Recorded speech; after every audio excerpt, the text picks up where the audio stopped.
La ville de Kinshasa est en danger. Et oui, ce danger proviendra, si l'on y prend garde, de la baie de Ngaliema.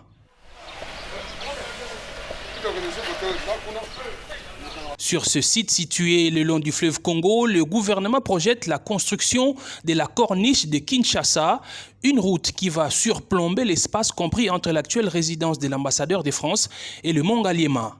Mais hélas, des constructions jugées anarchiques poussent comme des champignons à la baie de Ngaliema.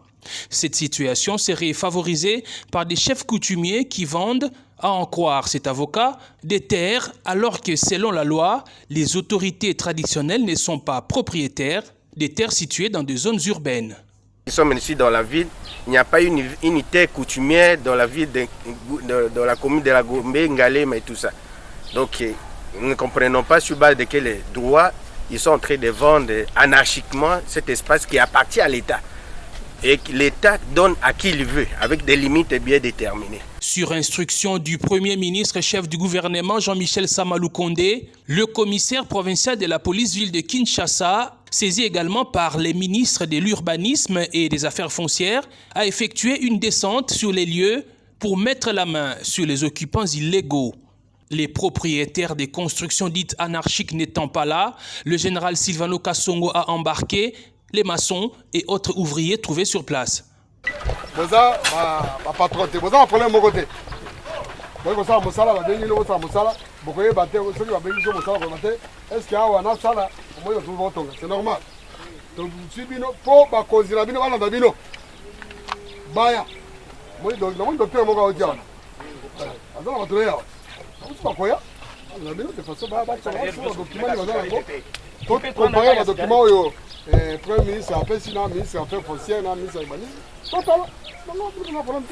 Des engins qui travaillaient au rétrécissement d'un bras du fleuve et pour détourner les cours de la rivière Bassoko ont été immobilisés par la police. Oui.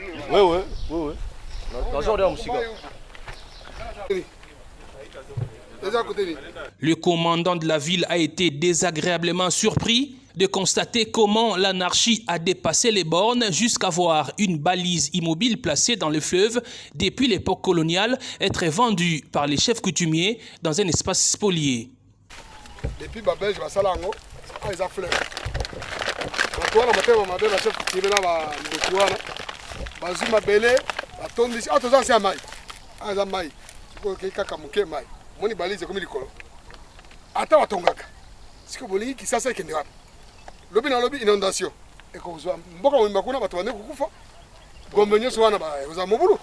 La police dit n'attendre que l'ordre écrit du gouverneur de la ville pour démolir toutes ces constructions. Arrêtez le gouverneur. Après ce soit arrêté, tu as tout bouc à en attendant, tu as exécuté l'instruction du Premier ministre pour la bateau. Mais tu es là, gouverneur, après ce soit coquille. Na document, tu as tout bouc à on est au urbanisme, il y a affaire foncière.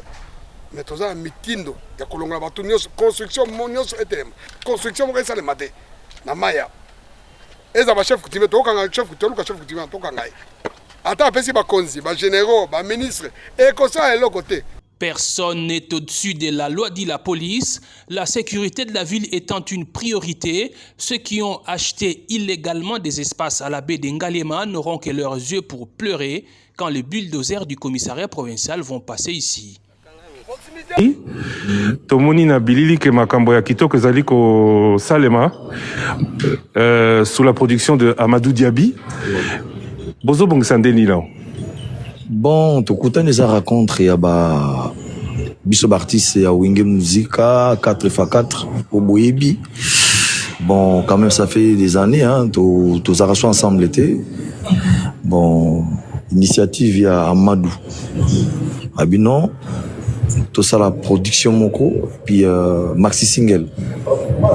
Et puis, à un moment où bon, nous étions obligés de faire la pour la réconciliation, les photos, bon, ça m'a quoi, tu vois.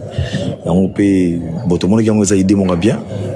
pourtant qui avec Mamassatou to sololi d'autres le jour J pour tout concrétiser ma camus pour tout sololi au Betty Lisola maxi single au Betty Lisola réconciliation na concert nous c'est l'obili que wingendenge to mesana ko talabino ko yebabino kala depuis Bokabwani nde bosongeli ndambo. En fait, ils ont pour la nostalgie, batebele, bazari ben a besoin ya wingi on est tous allés kala du fait que dans comment la société na ya zo travailler. Bon, fallait quand même que ça soit vraiment nostalgie de tous allés kande bon bani pour banze moi logiquement na ba groupe na so to beta ngo souté. Voilà, ba auteur compositeur bazon na ba groupe na bango tant to kutani siko to zongsi ambiance on a nezalaka ko revivre encore ba succès on a ba fan parce que la génération a chose lelo basa ba cadre ma société belé basa pe na besoin nango à l'étranger partout to baka na Congo te na Afrique mo na monde. Voilà, comme c'est pe besoin na bango depuis longtemps ba senga rango occasion mon a raté bon avec Amadou occasion ngo et mon ani pe to kutani vraiment les cambo yo ba meka yango trop tu vois ba sponsor ba grande société ba te belé en tout cas esimbati mais Amadou quand même il a osé donc quand il y a sangisa to kutani bonga na outil kinayaki je vais pas ôter que ça sayaki bon voilà tout respecter rendez-vous Amadou to kutana ba collègues nationaux to solo na bango na mon sous ba petit nkokota na mon depuis longtemps tout le monde va bien cela qui na ngodo makambo ça très bien sanga mukio wana okende mais c'est la zone ngote mais yango mbongo ngote comment la poche moto to mbongo ngote oni mate oza mbongo te dans mbongo te oni mate mbongo mais c'est nazo que no futa mona mwana l'hôpital parce que dans notre mwana ko fa pour la pesa mbongo mukio za wana pesa mukio ngo za combien tala nano tala nano pesa ngai négatif tala te talo eza wana pesa ngai nazo na ngote na ebiso na ngote papa yaka pesa ngai mukio za na ngobi tika kata yaka pesa mikanda pesa nga muki oza nango ngane na koyebisa ese moi chargé d'opération pesa nga ipeshe moi eza makasi bana ndengo zo toka bela boye na zimbongo ya bien pesa papa mande za 422 000 francs congolais so monga na biso bibakiselo kwa no kendo kei de Gérard na okata note à perception moi même je vais couper une note avec une PV sous basement souka yonde sala sko na biso kindi na yo zala bref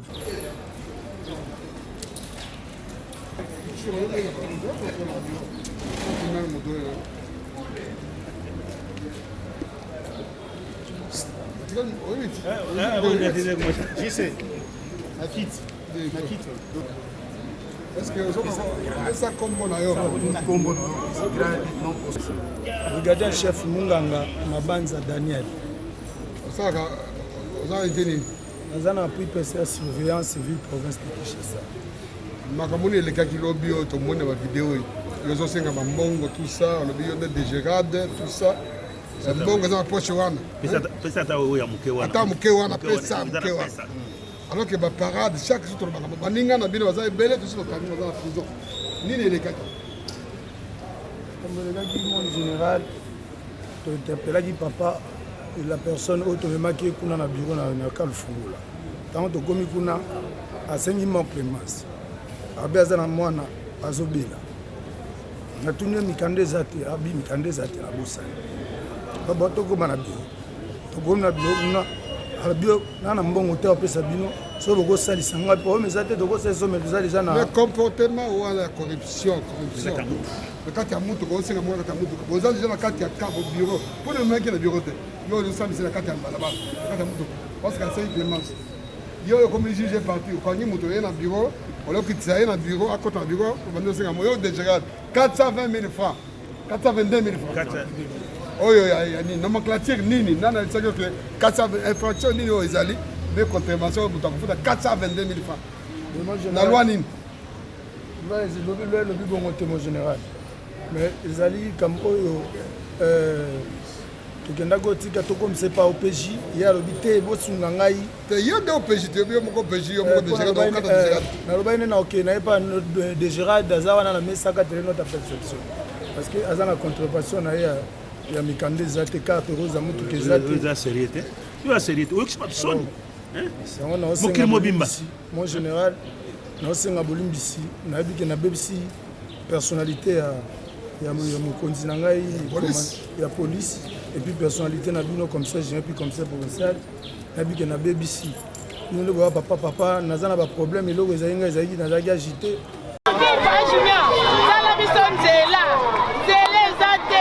tozobeba mpenza tokufi mpo na nzela oyo tozobote na bato mosusu kamino banda koleka awa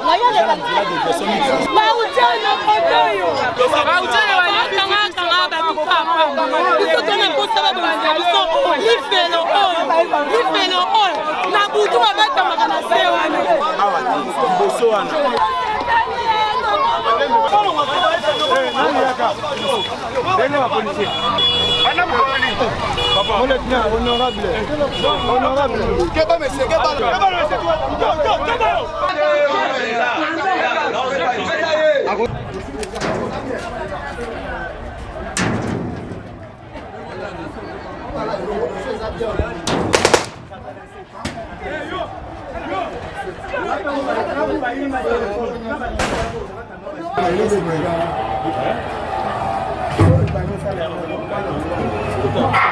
Je suis arrêté par les éléments de la police na Souciatia, régie des eaux. Na avenue Mokali, toyaki kota la makama érosion population ebenga kisanga. Population yo la kisanga nzela o ba camion il faut ya po ekunda érosion wana. To fauteuil na bo capacité à bon moko. Jangu to fongola maboko. Junior.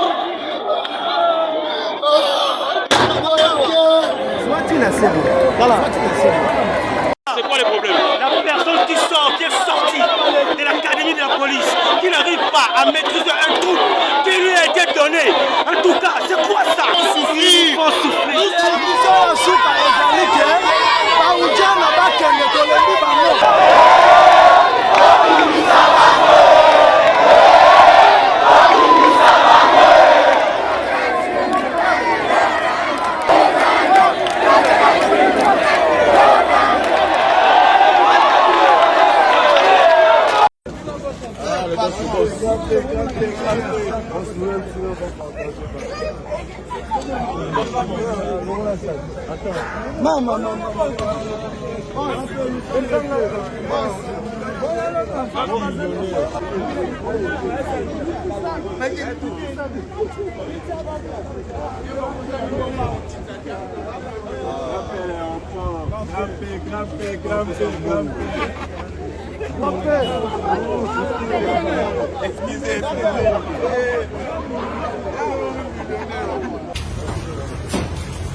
Ça, c'est madame la commissaire à la culture. Conseiller de Grand P. Ça va voyage pour vous vous souvenez, on s'est rencontrés chez vous. On était avec toi. Ah,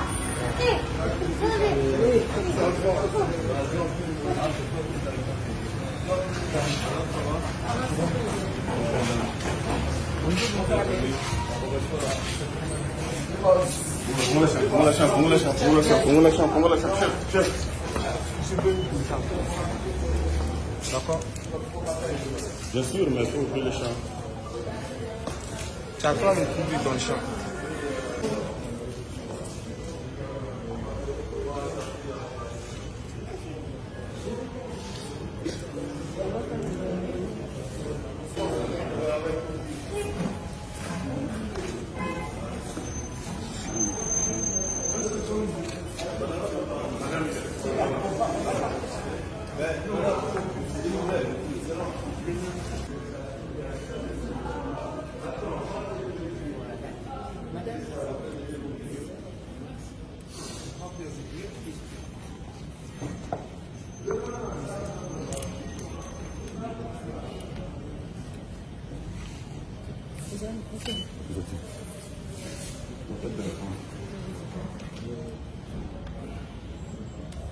Il n'y a pas de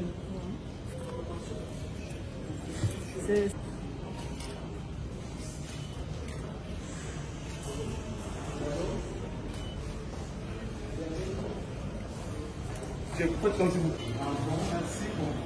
Je vais faire avec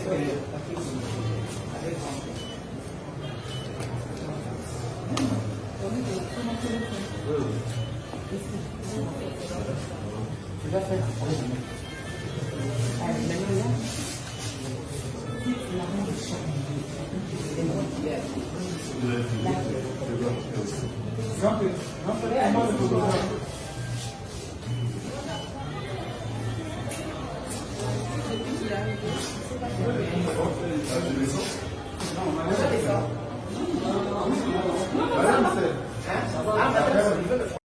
avec l'honorable, l'homme très très fort, l'homme humble. Le monde entier, voici une merveille africaine. Ça là, c'est naturel ou? C'est naturel ou? Naturel ou? C'est naturel ou?